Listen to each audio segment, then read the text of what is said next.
Good afternoon, fellow patriots. This is Matt Shea, and welcome to Patriot Radio, broadcasting live from deep inside the heart of the future Liberty State. Sponsored once again by On Fire Ministries in the legacy of Dr. Stan Monteith, bringing you the story behind the story and the news behind the news, where it's not about right or left, it's about right and wrong. It's about our hope not being in man, but in Jesus Christ. About not ending in prayer, but moving to action. Your kingdom come, your will be done, on earth as it is in heaven. Father, deliver us from the evil one. Welcome to Patriot Radio. And we're back with the Middle East front. President Trump said that Iranians have shot down one of our helicopters last night, that the U.S., quote, must respond. Both pilots were rescued uninjured, and in a first, it was a drone that found them. Pretty amazing technology going on right now. However, this does mean that there will be U.S. strikes against Iran, and could this mean an end to a good deal? Remains to be seen. Also, Israel continues strikes against the city of Tyre today. The IDF is striking new neighborhoods, which it has not attacked before, and continues its incursion past the Litani River north into Lebanon. Beaufort Castle, a Crusader castle, was captured, and underneath it, Hezbollah terror tunnels were found. So that is going to continue, and I suspect this is years from being resolved, if at all. Well, we know what the scripture says about that. One of Iran's leaders says 100 days have passed since the national jihad that rose up to preserve the life of Iran. This is so important. We have got to see Sharia through the lens. We need to see world events through the lens of Sharia. And Iran is talking language of Sharia. Jihad. They believe they're in a jihad. That is warfare against non-Muslims, warfare against Christians and Jews. The president and his administration have got to get a handle on this and see how the Iranians are talking is in the language of jihad. They have no intent on peace. They have an intent to drag this thing out. They've never had an intent on peace. They declared jihad against the United States 47 years ago. They're continuing it, and they're saying it even to this day. That brings us now to the Russia front.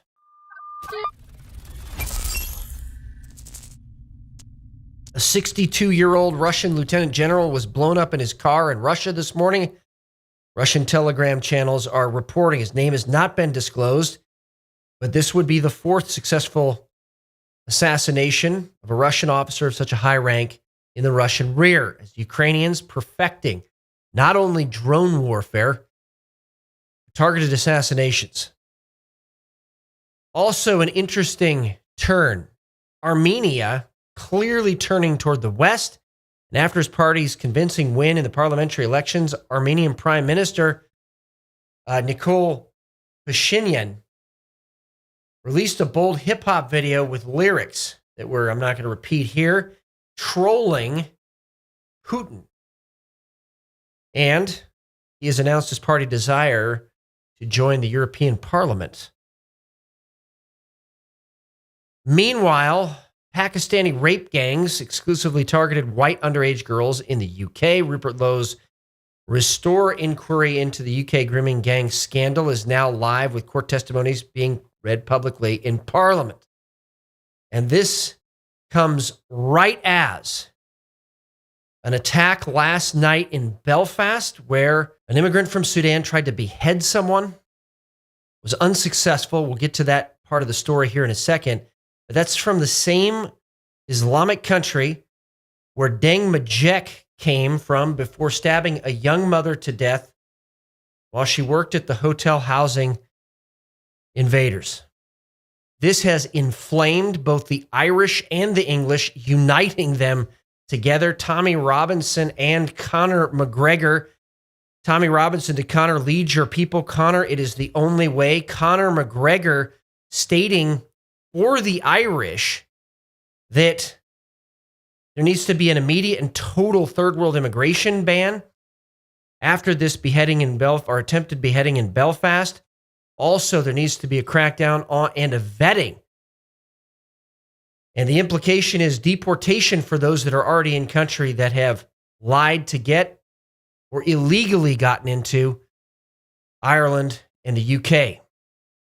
Protests in more than 70 cities are planned in the United Kingdom this evening, and they're actually going on right now. The British people are protesting against yet another case of immigrant violence, and the Irish are also rising up tonight as well.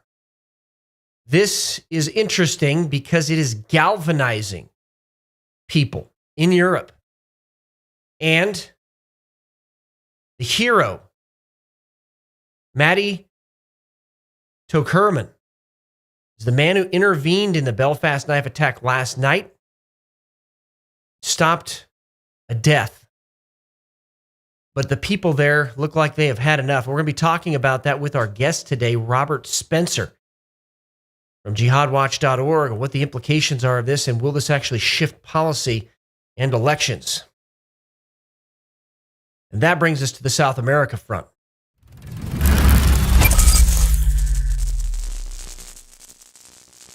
Right-wing presidential candidate Keiko Fujimori just won the Peruvian election, as they again in South America are rejecting socialism. As someone who covered the region for a dozen years for the Wall Street Journal, this is David Asman, and reported in astonishment how even under conservative President Ronald Reagan, USAID was funding socialist projects in Latin America.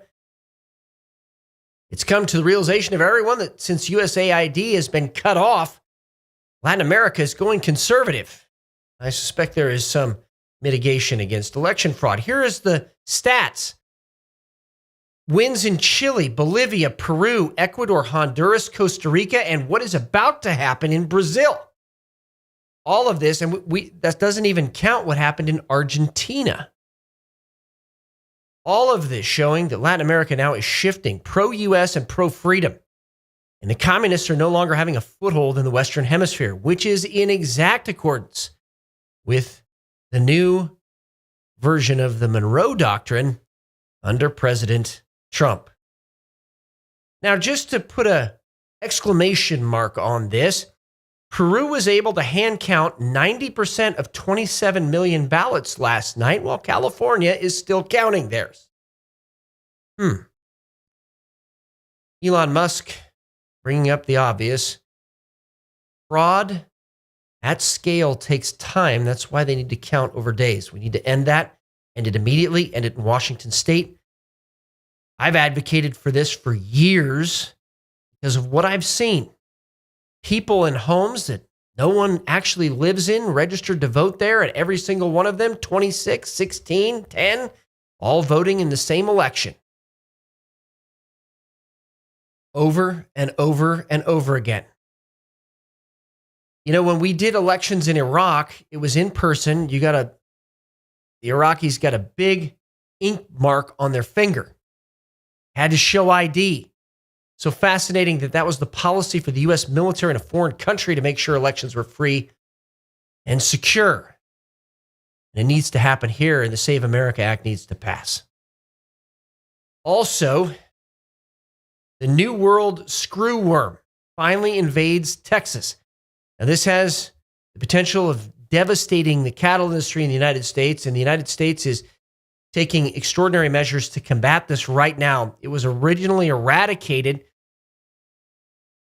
decades ago, but here's an interesting thing. Ivermectin kills New World screwworms in both humans and animals.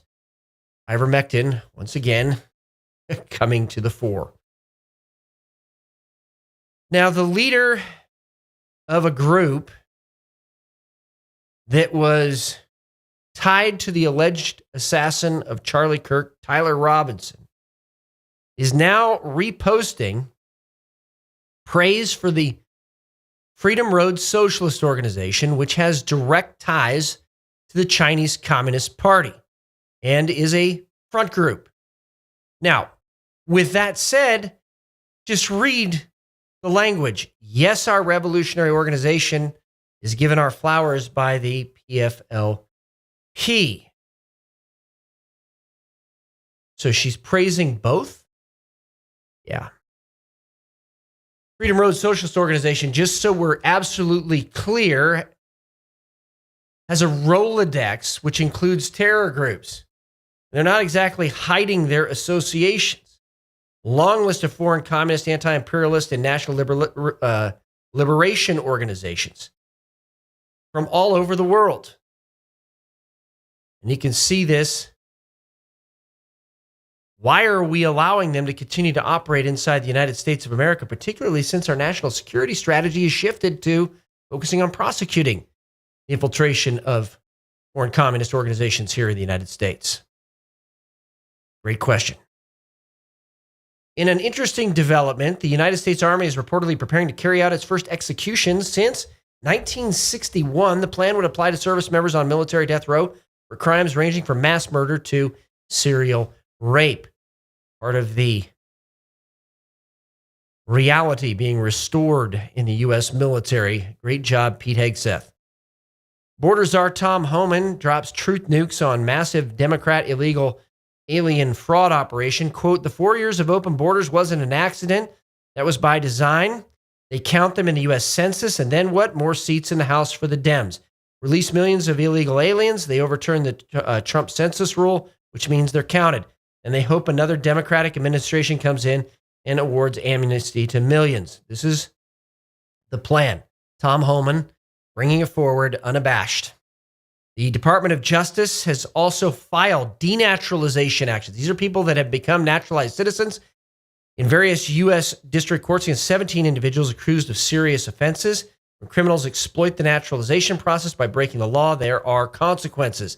This would also go for people that have lied on their immigration forms, saying they're not part of socialist organizations or jihadi organizations, and yet they were or they funded them. There should be way more denaturalizations coming forward. Trump HUD Secretary Scott Turner is formally moving to ban illegal aliens' families from getting taxpayer housing that could otherwise go to U.S. citizens. The fact that's even a conversation is crazy. Tens of thousands of illegals or fraudsters in 20,000 homes. Additionally, 20,000 tenants have not proven they are even eligible. We're going to see a shift there as well. J.D. Vance said he had referred allegations to DOJ's new fraud division for criminal investigation regarding Minnesota state officials that facilitated, lied under oath about what they knew, or harassed and intimidated whistleblowers. Who are those Minnesota officials? Well, they include a report from the Oversight Committee regarding Governor Tim Walz and AG Keith Ellison. This should get kind of interesting. Wonder if there'll be riots if actual charges are brought forward. Meanwhile, Representative Anna Paulina Luna has introduced legislation to require influencers to disclose payments from foreign governments. You think? It's about time. Great job. Stunning moment as Representative Jim Jordan confirms that the Biden DOJ dropped the case against the Southern Poverty Law Center despite them funding KKK neo-Nazis and tripling their fundraising after Charlottesville to $100 million plus. Absolute bombshell accountability coming to the SPLC today as their CEO is testifying before Congress. When asked why end the informant program, SPLC interim CEO Brian Fair gave the reason why, quote, because we believe hate and extremism has migrated significantly online and into government agencies, end quote. In other words, their infiltration program worked. That's what he just admitted before Congress. It's crazy. Fidelity, Vanguard, and other financial institutions suspending and blocking grants to the indicted Southern Poverty Law Center. Leftwingmoveon.org is circulating a petition started by Radical Color of Change, calling on corporate charitable foundations and donor advised funds to stop cutting off funding. Their money is drying up. Be amazing to see how much hate, how much less hate there's going to be online and around the United States because the SPLC isn't funding it anymore. Carmelo Anthony's defense rests after a devastating round of witness testimony in the Austin Metcalf murder trial. And it looks like the left is gearing up for a guilty verdict against Carmelo Anthony, and more unrest on the heels of that, even though it's very clear that Anthony was shown in court not have been ambushed. He was clearly the aggressor, and his own life was not in danger, and no stabbing was even close to warranted. This is going to be a significant development. We're going to keep our eyes on this over the next few days. Los Angeles election fraud caught on hidden camera by James O'Keefe and his network. LA election petitioners were caught on tape giving homeless individuals other voters information and then instructing them to forge voter names and signatures and offering cash and drugs as incentives to register to vote. There it is on video. When are we going to pass the Save America Act? Speaker Johnson goes off on California's fraudulent late mail-in ballot counting against Spencer Pratt, says he will continue pushing the Save America Act. It stinks to high heaven and everybody knows it. Let's have votes on Election Day. And they should be counted on Election Day. Some of these efforts are so diabolical and so far upstream, it is impossible to prove, but I think everybody knows instinctively something is wrong here, and that's a concern. Yes, absolutely it is. Let's crack down on it. Meanwhile, a race everyone is watching in South Carolina, Mark Lynch versus Lindsey Graham. Mark Lynch surging in the last couple of weeks. Could he take out one of the rhinos? We're about to find out. Prayers for him and his family. Parliamentarian is a staffer, the person helping to block different things in the Senate. And Senator John Thune has the authority, because that parliamentarian is a staffer, to fire them, which is exactly what needs to happen. And I've advocated for a very long time about bureaucrat term limits, not just term limits for politicians, and this is one of the reasons why. A new report says the Republicans are now favored to win the House in the 2026 midterms and would only need one of 14 toss-ups to actually get the majority. Looks like things are shifting in favor of sanity, and it looks like they're going to stay there for the next generation. But we need to keep fighting and keep pushing. When we come back from the break, our guest, Robert Spencer. In a world where uncertainty can change everything overnight, one thing shouldn't: your access to the essentials. We've built a secure, private supply chain designed to keep you prepared, no matter what happens next. Every item ships directly from trusted U.S. suppliers to you. No middlemen, no international dependency, and no guesswork. When shelves are empty, when systems fail, when the world gets out of hand, you won't have to worry. Because preparation isn't panic, it's peace of mind. Join the network that keeps you supplied. Secure your access today. And we're back with our guest today, Robert Spencer. He is the director of Jihad Watch and Shillman Fellow at David Horowitz Freedom Center. He's also the author of 29 books. One of his most recent books, Anti-Semitism, History and Myth, I think is very important for understanding what we're up against right now and this huge narrative shift that's happened, particularly on the right in the last few years. Robert, it's great to have you back on Patriot Radio. Always good to talk to you, my friend. Thank you.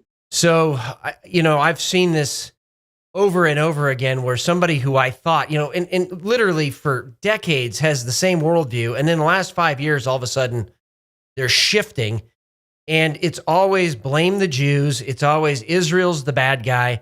And I'm not saying that Israel doesn't have divergent interests or divergent ideas from the United States, but really it's intended to divide us here in the U.S. and to make the United States weaker. I couldn't agree more. I think that the whole idea of what's been called the woke right, the anti-Semitic people who are coming out of the woodwork now with Tucker Carlson, Candace Owens, Megyn Kelly, Steve Bannon in the lead. The problem is that what they're really trying to do is divide the MAGA movement, divide the patriots of this country who want to see America great, who want to see Trump succeed.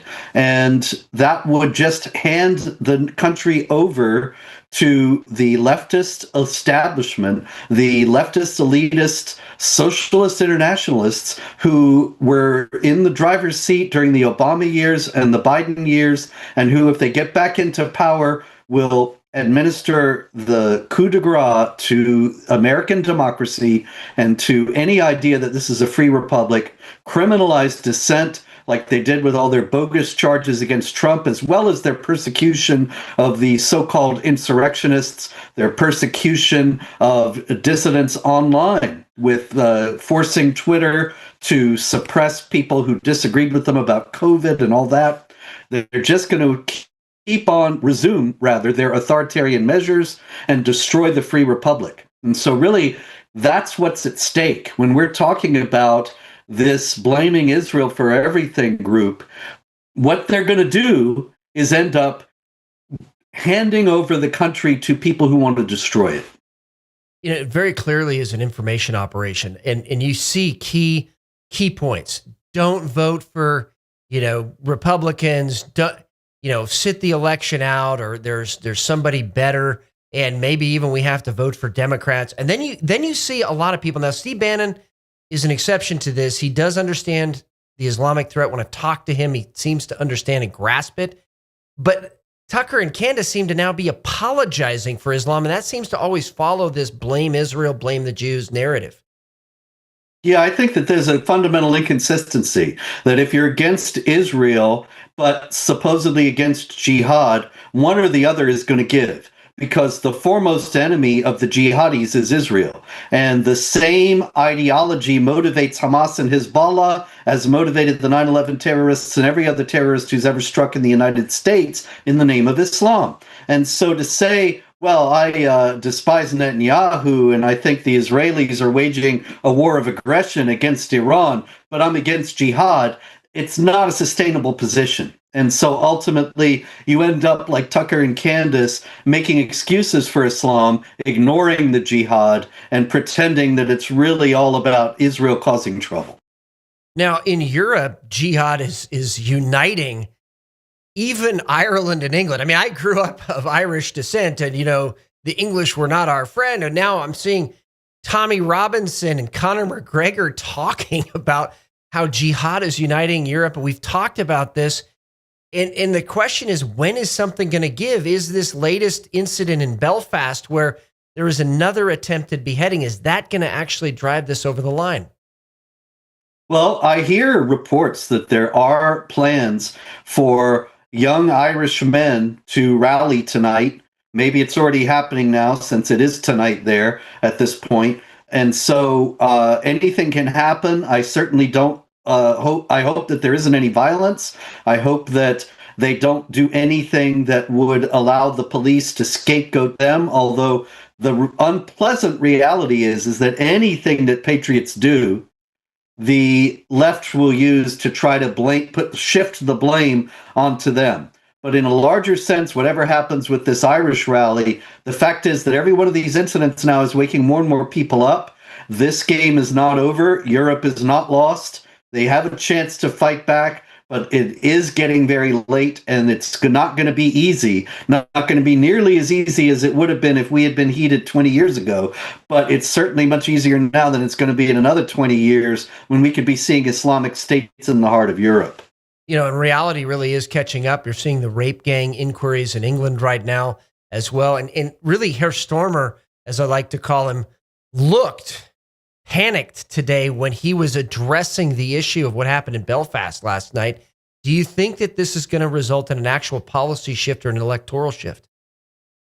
I think that what we'll see first is the appearance of a policy shift, because Labour has a massive majority in the parliament. They won a huge landslide in the last elections because people were so disgusted with the conservatives breaking their promises. The problem is that Labour doesn't even promise. They're just completely the enemies of the British people. And so they are widely hated now. They know that. And so in order to stave off electoral disaster next time, they are going to try to look as if they're doing something about the mass Muslim migration into Europe, into Britain, look like they're trying to roll it back, look as if they're really patriotic, but it's going to be all show.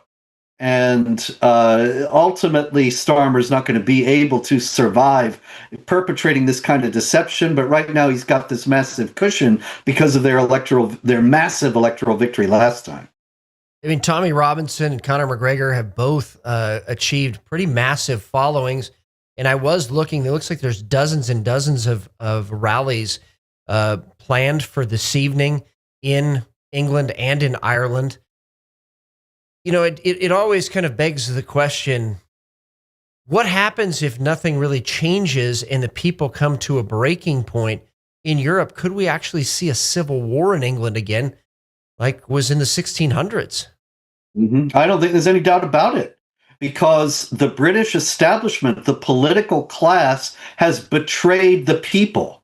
And this is across the board. I was talking about the conservatives' massive failure, but it wasn't really a failure from their standpoint because they were doing exactly what they planned to do, which was betray the people and sell the country out to socialist internationalists and to allow the mass Muslim migration. They did that. Labour's on board with that. And then the people might think, well, we can turn to the new Reform UK party and elect Nigel Farage. And Nigel has said, if it comes down to challenging Islam, we'll lose. We can't deal with it. We can't make this about Islam. And so I think, okay, he's not going to deal with the real root of the problem.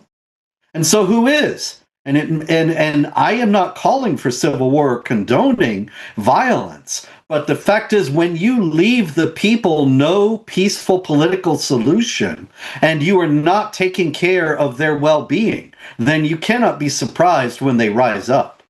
Well, and I think that's a lesson for the United States of America, that when conservatives break their promises, the people want to sit out elections, that it can install even worse communists into power here in the United States of America. And establishment Republicans are really to blame for not addressing these issues, sweeping them under the rug, soft pedaling jihad in America.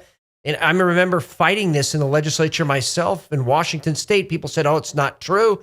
They're not here. They're not doing that." Sharia courts were already being established, and that was 10 years ago. And now we're seeing this come to fruition in places like Texas. Absolutely. And the thing is that for years we have been lied to. For years, people have been told Islam is a religion of peace, and only hate-filled, bigoted Islamophobes think otherwise. Most people still assume that. The Democrats lie brazenly. When I testified before Congress in February, they were all assuming that Sharia was private, personal religious law, and that you just had to be a hateful bigot to be opposed to the Muslims wanting to have their private, personal religious law. They showed no awareness, whether by deception or just because they're stupid, of the fact that Sharia is political, is supremacist, expansionist, and violent as well. But that is the reality. And so it's going to keep impinging upon us. And the more our politicians lie to us or show that they're clueless, the more people are going to seek other solutions. And so right now in the United States, some places are waking up. I mean, Texas did have a vote. 95 or 97%, you're talking 2 million people voted to prohibit Sharia law, largely symbolic. It needs to be followed up with action. But a lot of the laws on the books would already allow enforcement against an alternative or a subversive system being set up in the United States of America. What would be your message to policymakers right now about some immediate first steps to change this? It would be very easy. The first things we could do would be powerfully effective, and all they would be enforce existing laws. For example, polygamy. Polygamy is ostensibly against the law in the United States, but it's not enforced, and it's largely not enforced, not because of the Mormons, but because the Muslims don't want it enforced, and they are an increasingly powerful political bloc on the left. And look, who are the polygamists in the United States? The observant, serious, devout Muslims.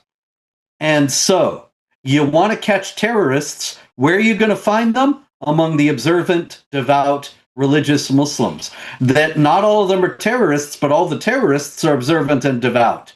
And so, if you want to preemptively catch terrorists before they strike, outlaw polygamy and enforce, rather, the criminalization of polygamy and arrest the polygamists, you'll catch a lot of terrorists. And we have these decrees that Muslim Brotherhood and the Council on American Islamic Relations are terror organizations in Texas. We have foreign terrorist organization designations for many groups now as well of the Muslim Brotherhood. How are we not arresting people? And how are they still able to raise money in the United States of America, operate bank accounts, and even in some cases own majority stakes in banks in the United States of America? How is that possible? Well, I think that the statewide terror designations don't have teeth. They will only have teeth once they're national. And the national problem is that CARE and other groups like it that have demonstrable ties to Hamas, that the Justice Department has recognized, they also have their people at every level of government. They have their allies, they have their friends, and they have their operatives. And so they have been able to stave off any kind of serious designation of themselves as a terror group. And they likely would be able to do so again now were it to come to it. And the Trump administration has already shown the power of this infiltration when they said, we're going to declare the Muslim Brotherhood a terrorist organization. And then you read the fine print, and it's only the Muslim Brotherhood in, I forget the countries, but it was several countries where it's not really a big deal. And the countries where it really is a serious threat, like Qatar, that wasn't mentioned. And I think, the big mistake is not seeing Islam through the lens of Sharia and seeing the actions of these organizations through the lens of Sharia. So when we come back from the break, we're going to talk about seeing things through the lens of Sharia and including financial jihad. Your financial advisor isn't going to tell you this. Your bank won't mention it. And your 401k custodian, they're hoping you never find out. You can convert your retirement account into physical gold and silver, real metal in your hands, or stored exactly where you decide. It's called a gold IRA rollover, and it's 100% legal, 100% IRS approved. And your financial, quote, experts, they don't get a commission when you take control like this.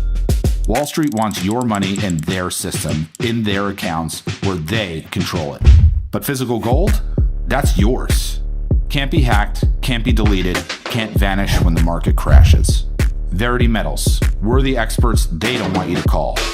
Convert your IRA or 401k into gold and silver that you can actually hold. Call 888-328-6703 or visit veritymetals.com because your retirement should be in your hands, not theirs. And we're back with our guest, Robert Spencer, jihadwatch.org.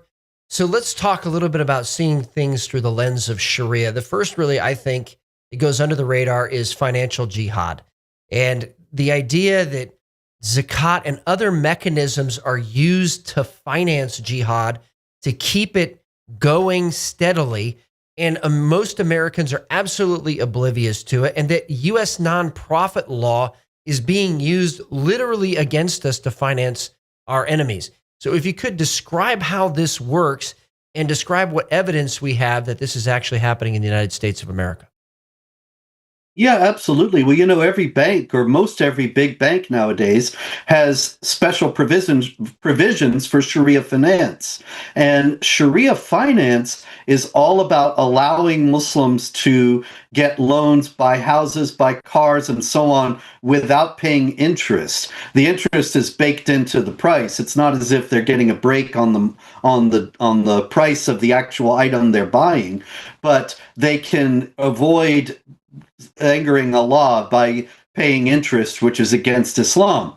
And so the problem is that once these Sharia finance apparatuses are established, then they have overseers who make sure that everything is Sharia compliant. And these are, more often than not, Muslim Brotherhood-linked imams who then get the banks to approve various organizations for zakat donations. Zakat being the obligatory Muslim charity. Every Muslim has to pay a certain amount to the authorities in order that it be used for charity. And so certain organizations are declared zakat eligible. Now, of course, the banks don't have any idea what these Muslim organizations are like. And so they rely on these Sharia Finance Council members to tell them, yeah, allow the Muslims to give to this organization. It's zakat friendly, zakat eligible. And they say, okay.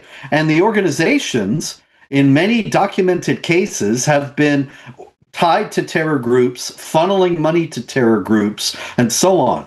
The banks don't have a clue because they're depending for their information about all this on these Muslim advisors. And the Muslim advisors, of course, don't care to tell them because they're in favor of this kind of activity.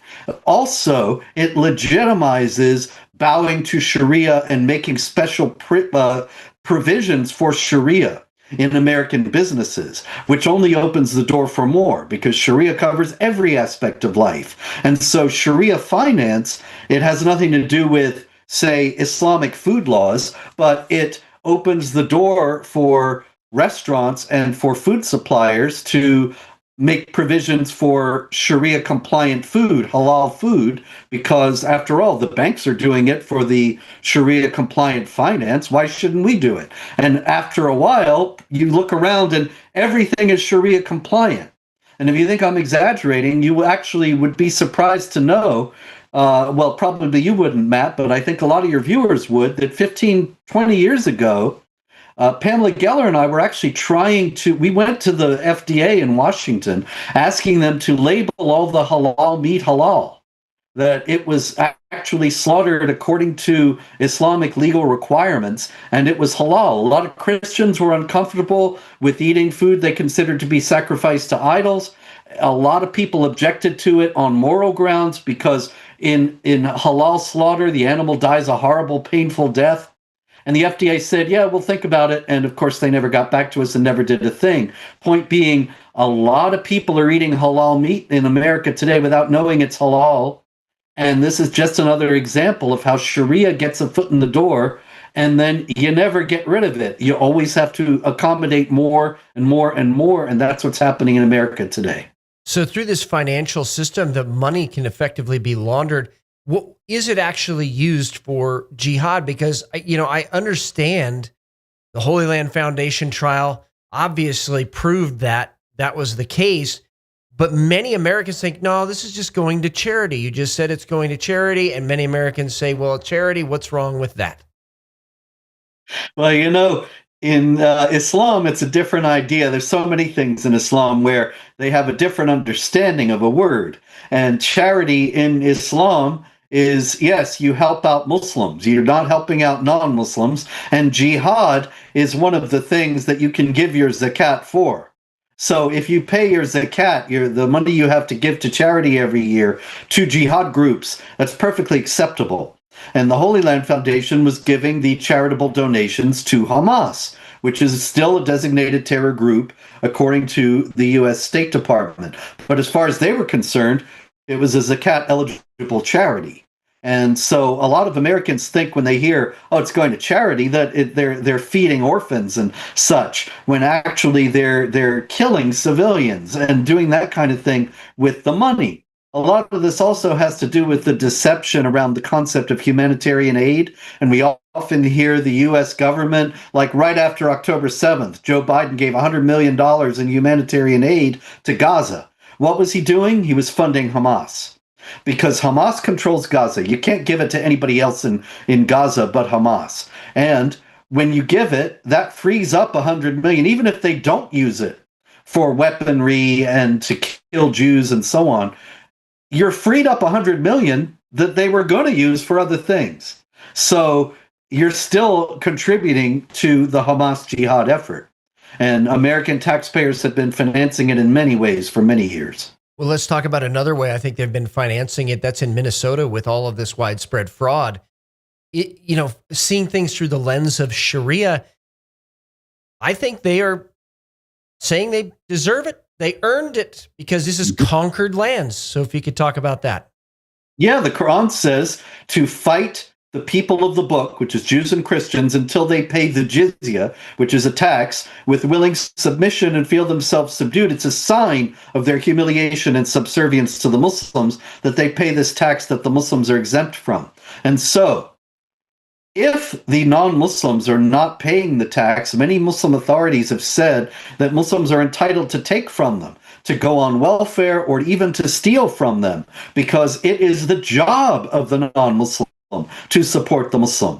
And if they're not doing it, then you can make them do it. And so in Somalia, I was going to say, Minnesota, they're practically the same thing nowadays. In Minnesota, the Somali Muslims were helping themselves to all this money from welfare agencies and thinking that they were entitled to do so because this is the natural order of things, that the non-Muslims support the Muslims.